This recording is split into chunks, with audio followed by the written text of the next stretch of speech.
तो मेरा एजेंडा है कि मैं आपको सबसे पहले बताऊंगी कि कोड ऑफ एथिक्स क्या होता है, और उसके बाद प्रोफेशनल कंडक्ट क्या होता है, और उसके बाद प्रोफेशनल सोसाइटीज़ क्या होती हैं, और उसके बाद मैंने कुछ 5 टॉप प्रोफेशनल सोसाइटीज़ चूज़ की हैं जो मैं आपको बताऊंगी।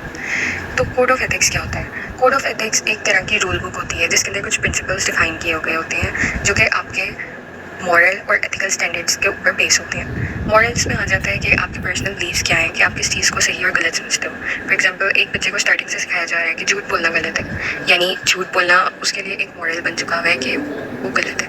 फिर उसके बाद एथिकल स्टैंडर्ड्स में ये आता है कि ये कुछ लोगों, सोसाइटीज़ या ऑर्गेनाइजेशंस ने कुछ रूल्स बनाए हुए होते हैं जो कि उनके मॉरल से मिलके बने होते हैं, और वो आगे एक्सपेक्ट करते हैं कि जो डिफरेंट इंडिविजुअल्स हैं वो भी उन रूल्स को फॉलो करें। तो कोड ऑफ एथिक्स की कुछ कोर वैल्यूज़ होती हैं जो कि यूनिवर्सली मानी जाती हैं, जैसे कि ऑनेस्टी हो गई, रिस्पेक्ट हो गई, इंटेग्रिटी हो गया। फिर ये जो कोर वैल्यूज़ होती हैं वो आगे प्रमोट करती हैं उनकी डिसीजन मेकिंग को।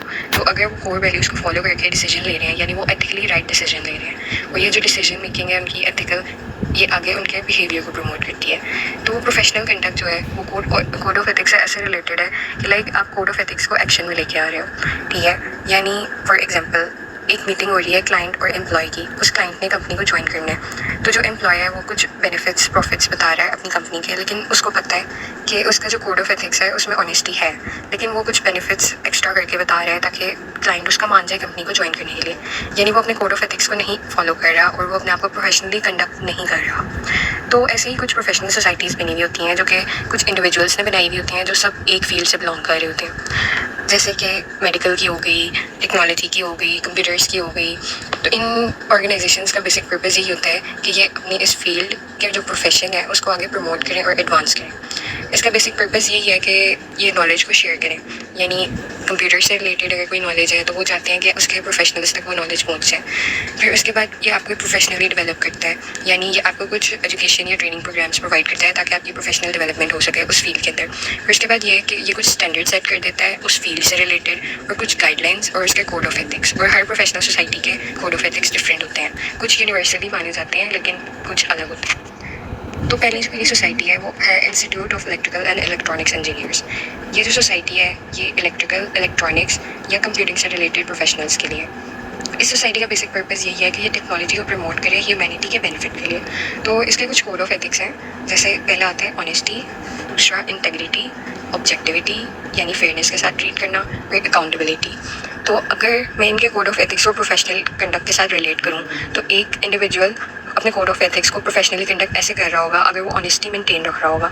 मतलब अब वो रिसर्च कंडक्ट कर रहा है, उसके अंदर वो सही बातें लिख रहा है, ऑनेस्ट बातें लिख रहा है, रेफरेंस दे के बातें लिख रहा है। फिर उसके बाद इंटेग्रिटी को भी ऐसे ही मेंटेन कर रहा है कि अगर उसको कोई नहीं देख रहा लेकिन तब भी वो उस काम को सही कर रहा है, जो रिसर्च कंडक्ट कर रहा है उसमें गलत बातें नहीं लिख रहा। फिर उसके बाद ऑब्जेक्टिविटी के वो जो अपने एम्प्लॉयज़ को, वो इंडिविजुअल है, वो उनको उनके रिस्पेक्ट करे राइट्स को और उनको सही ट्रीट करे, मतलब जस्टिस ट्रीटमेंट उनकी। फिर अकाउंटेबिलिटी कि अगर उनकी रिसर्च में आगे टेक्नोलॉजी के अंदर कोई डिफेक्ट आ गया तो वो उस इंसान को रिस्पॉन्सिबल रहना चाहिए कि उसने ये सोसाइटी की बेटरमेंट के लिए बनाई थी, लेकिन अगर उसमें कोई उसका मिसयूज़ हो गया या कोई डिफेक्ट आ गया तो उसको रिस्पॉन्सिबल रहना चाहिए कि उसने वो गलत चीज़ की है और वो उसको सही करे फिर आगे। सेकेंड सोसाइटी है मेरी एसोसिएशन फॉर कंप्यूटिंग मशीनरी। ये सोसाइटी जो है ये कंप्यूटिंग प्रोफेशनल, स्टूडेंट, साइंटिस्ट और स्टूडेंट से रिलेटेड बनी हुई है। इस सोसाइटी का बेसिक पर्पज़ यही है कि ये कंप्यूटिंग को एज अ साइंस और एज अ प्रोफेशन प्रमोट करे। एज अ साइंस ऐसे कि कंप्यूटिंग के जो बेसिक प्रिंसिपल्स हैं, यानी इस चीज़ को कैसे यूज़ करते हैं, अगर आप इसको यूज़ कर रहे हैं तो इसका क्या फ़ायदा है, तो ये इस तरह के जो प्रिंसिपल्स हैं उनको आगे प्रमोट करें लोगों तक। और एज अ प्रोफेशन ऐसे प्रमोट करें कि अगर आपने एक चीज़ सीख ली है तो उसको आपको बेहतर बनाने के लिए और क्या सीखना पड़ेगा। तो इस सोसाइटी के भी कुछ कोड ऑफ एथिक्स हैं, जैसे कि पहला है contributing to society, avoiding harm, being honest and trustworthy, respecting property rights and respecting privacy. तो अगर मैं इसके कोड ऑफ एथिक्स को इनके प्रोफेशनल कंडक्ट के साथ रिलेट करूँ तो कंट्रीब्यूटिंग टू सोसाइटी यानी आप कंप्यूटिंग की फील्ड को ऐसे प्रमोट कर रहे हो कि वो पब्लिक की बेहतरी के लिए, ना कि उनको उससे कोई हार्म हो रहा हो। ऐसे ही इनका सेकंड जो कोड ऑफ एथिक्स है वो है अवॉइडिंग हार्म, ठीक है। फिर इनका थर्ड आता है बीइंग ऑनेस्ट एंड ट्रस्टवर्दी, यानी आप सही चीज़ें प्रमोट कर रहे हो, उसके अंदर आपकी ऑनेस्टी मेंटेन है ताकि आगे किसी को उसका डिसएडवांटेज ना हो। फिर फोर्थ इनका पॉइंट है रिस्पेक्टिंग प्रॉपर्टी राइट्स, यानी अगर आपने किसी का डिज़ाइन लिया है, आपने किसी का कोड लिया है, किसी का सॉफ्टवेयर लिया है, तो आपको उस इंसान का क्रेडिट देना चाहिए, ना के बजाय आप स्टील करो उनसे इन्फॉर्मेशन, ठीक है। फिर उसके बाद है इनका लास्ट पॉइंट रिस्पेक्टिंग प्राइवेसी। अगर आपने एक सॉफ्टवेयर बना लिया है, ठीक है, तो आपको आगे से उस सॉफ्टवेयर को आपको उस सॉफ्टवेयर को ऐसे प्रमोट करना चाहिए कि आप उस सॉफ्टवेयर के थ्रू अपने जो आपके यूज़र्स हैं उनकी प्राइवेसी प्रोटेक्ट हो रही हो। फिर उसके बाद मेरी थर्ड सोसाइटी आती है American institute of aeronautics and astronautics. ये सोसाइटी जो है ये एयरस्पेस इंजीनियर्स के लिए बनी है, स्टूडेंट्स, उससे रिलेटेड साइंटिस्ट और प्रोफेशनल्स। इस सोसाइटी का बेसिक पर्पज़ यही है कि ये एयरस्पेस टेक्नोलॉजी को प्रमोट करे, उसकी एडवांसमेंट को प्रमोट करे और उसके यूजेज को प्रमोट करे। एयरस्पेस टेक्नोलॉजी आती है कि अर्थ के एटमॉस्फेयर के अंदर की स्टडी, यानी एयरक्राफ्ट से रिलेटेड, और आउटर स्पेस से रिलेटेड स्टडी यानी स्पेसक्राफ्ट से रिलेटेड। तो इस सोसाइटी के कुछ कोड ऑफ एथिक्स हैं जो कि बेसिक है: इंटेग्रिटी, रिस्पेक्ट, प्रोफेशनलिज्म और रिस्पॉन्सिबिलिटी। तो इंटेग्रिटी से को अगर रिलेट करें इनके प्रोफेशनल कंडक्ट के साथ, तो इसका मतलब यही है कि आप अगर कोई आपने एयरक्राफ्ट समझें, आपने कोई एयरक्राफ्ट का डिज़ाइन बनाया है, आगे इम्प्लीमेंट भी हो गया है और आपको पता है उसकी लिमिटेशंस क्या हैं, लेकिन आप उसकी लिमिटेशंस नहीं बता रहे आगे, आप सिर्फ उसके बेनिफिट्स बता रहे हो, तो आप इंटेग्रिटी नहीं मेंटेन कर रहे हो और अपने आप को प्रोफेशनली कंडक्ट नहीं कर रहे हो। फिर उसके बाद आती है रिस्पेक्ट, कि आप अपने एम्प्लॉयज़ को रिस्पेक्ट के साथ ट्रीट करें और उनके जो डिफरेंट कंट्रीब्यूशंस हैं उनकी भी रिस्पेक्ट करें, वैल्यू करें उनके वर्ड्स की। फिर उसके बाद प्रोफेशनलिज्म, यानी आप अपने आप को हमेशा अपडेट रखें एयरस्पेस की टेक्नोलॉजी से रिलेटेड और अपने आप को बेहतर बनाते रहें। फिर उसके बाद रिस्पॉन्सिबिलिटी, अगर आपने कोई डिज़ाइन कंडक्ट किया है किसी एयरक्राफ्ट का और उसके अंदर डिफेक्ट्स आ गए हैं जबकि आपने ह्यूमैनिटी की बेटरमेंट के लिए वो प्रमोट किया था, तो आपको उस डिज़ाइन का रिस्पॉन्सिबल रहना चाहिए कि आपकी गलती थी वहाँ। फिर उसके बाद मेरी फोर्थ सोसाइटी है American society of mechanical engineers. ये सोसाइटी जो है ये मैकेनिकल इंजीनियर्स और इससे रिलेटेड डिसिप्लिन्स के लिए बनी है। इसका बेसिक पर्पज़ यही है कि ये मैकेनिकल इंजीनियरिंग का आर्ट, साइंस और प्रैक्टिस को प्रमोट करे। आर्ट इस वजह से कि जो न्यू डिज़ाइंस, क्रिएशंस, इनोवेशंस हैं मशीनरी से रिलेटेड, उनको आगे प्रमोट करे, दूसरों तक पहुँचाए। साइंस ऐसे कि अगर न्यू मशीनरी बन गई है तो उसकी वर्किंग क्या है उसको आगे लोगों तक पहुँचाए। फिर उसके बाद प्रैक्टिस ऐसे कि आगे से उस मशीन की को बिल्ड करना है, इम्प्लीमेंट करना है, मेंटेनेंस करनी है, तो वो कैसे करनी है। तो फिर इस सोसाइटी के कुछ कोड ऑफ एथिक्स हैं, उसमें भी आता है इंटेग्रिटी, ऑनेस्टी, फेयरनेस और अकाउंटेबिलिटी। तो इसमें भी यही है कि आप इंटेग्रिटी मेंटेन रखें अपने रिसर्च के अंदर, डिज़ाइन के अंदर। ऑनेस्टी भी ऐसी ही है कि अगर आपको पता है वो मशीन इतना काम कर सकती है, इतना नहीं कर सकती है और उससे हार्म भी हो सकता है, तो आप आगे उस बात को प्रमोट करो, लोगों तक बताओ कि इसके बेनिफिट्स ये हैं और डिसएडवांटेजेस ये हैं। फिर आगे से आती है अकाउंटेबिलिटी, यानी अगर आपकी मशीनरी के अंदर कोई डिफेक्ट्स आ जाते हैं तो आपको अकाउंटेबल रहना चाहिए, रिस्पॉन्सिबल रहना चाहिए कि ये आपकी वजह से हुआ है क्योंकि आपने उनके तक सारी बात नहीं पहुंचाई थी। फिर उसके बाद मेरी लास्ट सोसाइटी आती है अमेरिकन मेडिकल एसोसिएशन। ये सोसाइटी जो है ये बेसिकली फिजिशियंस, स्टूडेंट्स, प्रोफेशनल्स और साइंटिस्ट के लिए बनी हुई है।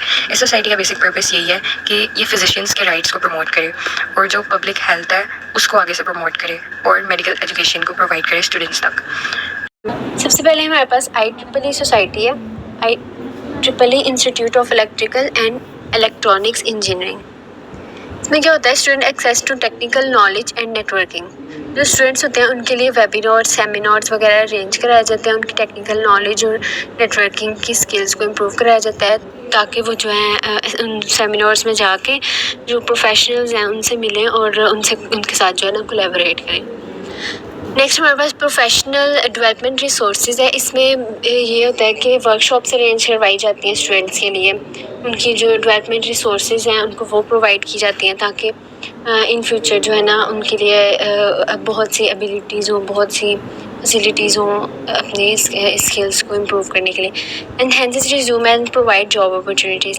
ये जो IEEE सोसाइटी है ये स्टूडेंट्स की CV जो होती है उसको इम्प्रूव करती है ताकि इन फ्यूचर में जो है ना इन स्टूडेंट्स के लिए जॉब अपॉर्चुनिटीज़ जो हैं वो ज़्यादा अच्छी और इम्प्रूव हो सकें।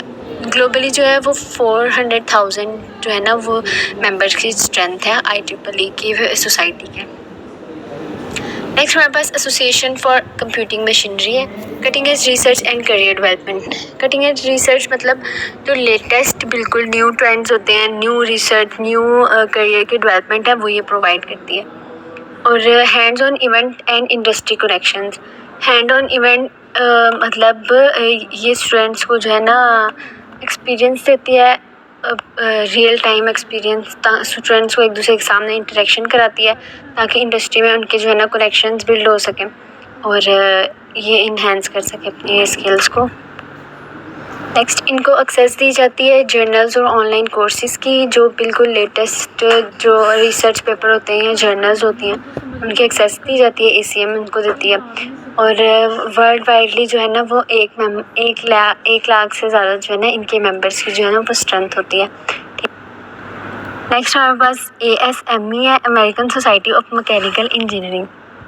ये सोसाइटी क्या करती है, हमें नेटवर्किंग इन इंडस्ट्री में हमारे जो स्टूडेंट्स हैं उनके कनेक्शन बिल्ड करवाती है। Design competition and career fairs student के दरमियान डिज़ाइन कंपटीशन कराती है ताकि इन फ्यूचर जो है ना वो इनकी एम्प्लॉयमेंट जो है इंक्रीज़ हो सके।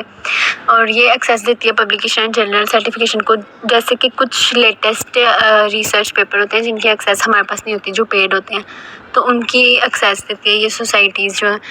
पब्लिकेशन की भी सर्टिफिकेशंस की एक्सेस देती है। और ओवरली 140 कंट्रीज़ में इसकी जो है ना स्ट्रेंथ ASME की वो 100,000 से तकरीबन ज़्यादा है। नेक्स्ट हमारे पास AM में है अमेरिकन मेडिकल एसोसिएशन। ये सोसाइटी जो है वो मेडिकल की फील्ड से रिलेटेड है। ये सर्व करती है स्टूडेंट्स को मेडिकल प्लेटफॉर्म्स और उनके लिए स्पेशलिटी एक्सप्लोरेशन एडवोकेसी जो है ना वो प्रोवाइड करती है। Clinical skills workshop and mentorship उनको उनके लिए वर्कशॉप्स अरेंज कराती है ताकि वो एक दूसरे के सामने आए और रियल टाइम में जो है ना इंटरेक्ट करें और जाने इस फील्ड से रिलेटेड, अपनी फील्ड से रिलेटेड जाने। इनमें भी AM जो है वो स्टूडेंट्स को रिसर्च और कॉन्फ्रेंसेस की देती है, एक्सेस देती है मेडिकल की फील्ड से रिलेटेड। और जो है ना ये ओवरली जो इसकी स्ट्रेंथ है ना वो 200,000 जो है ना मेंबर्स हैं इसके ग्लोबली। नेक्स्ट हमारे पास AIAA American institute of aeronautics and astronautics. ये जो है वो एरोस्पेस एजुकेशन देती है। एरोस्पेस एजुकेशन मतलब एयरक्राफ्ट, एयरप्लेन, एयरपोर्ट्स वगैरह से रिलेटेड जो इन्फॉर्मेशन होती है वो यहाँ प्रोवाइड की जाती है। इसमें भी स्टूडेंट्स को डिज़ाइन कॉम्पिटिशन्स कराए जाते हैं, इंडस्ट्री के टूर्स कराए जाते हैं, एयरपोर्ट्स, एयरक्राफ्ट के टूर्स कराए जाते हैं ताकि स्टूडेंट्स जो है ना रियल में जाके उन इंडस्ट्रीज़ को देखें और जो है ना उनकी स्किल्स इंप्रूव हो सके। एक्सेस देते हैं ये एरोस्पेस जर्नल्स और जॉब्स की। और 30,000 मेंबर जो है ना वो इसकी ग्लोबली इस सोसाइटी के। Next impact of societies on student career advancement. हमने 5 सोसाइटीज़ देखी हैं जो जिनमें से IEEE और ASME जो है ना वो ये जो 2 सोसाइटीज़ हैं ये इंजीनियरिंग की फील्ड से रिलेटेड है, ठीक है। ये इंजीनियरिंग की फील्ड से रिलेटेड आपको कनेक्शंस इंडस्ट्री में और रिसर्च पेपर्स जो है ना वो प्रोवाइड करती हैं। और जो ACM है वो मेडिकल की फील्ड से रिलेटेड है और ये कटिंग एज रिसोर्सेज और जितने भी रिसर्च पेपर हैं वो मेडिकल की फील्ड, ये वो कंप्यूटर की फील्ड से रिलेटेड जो है प्रोवाइड करती है। AM में जो है वो मेडिकल की फील्ड से रिलेटेड है और ये उससे रिलेटेड जो है वो हमें मेंटोरशिप और करियर अपॉर्चुनिटीज़ देती है, स्टूडेंट्स को एक्सेस देती है जर्नल्स की और उनको स्किल्स को जो है इम्प्रूव करती है। Thank you.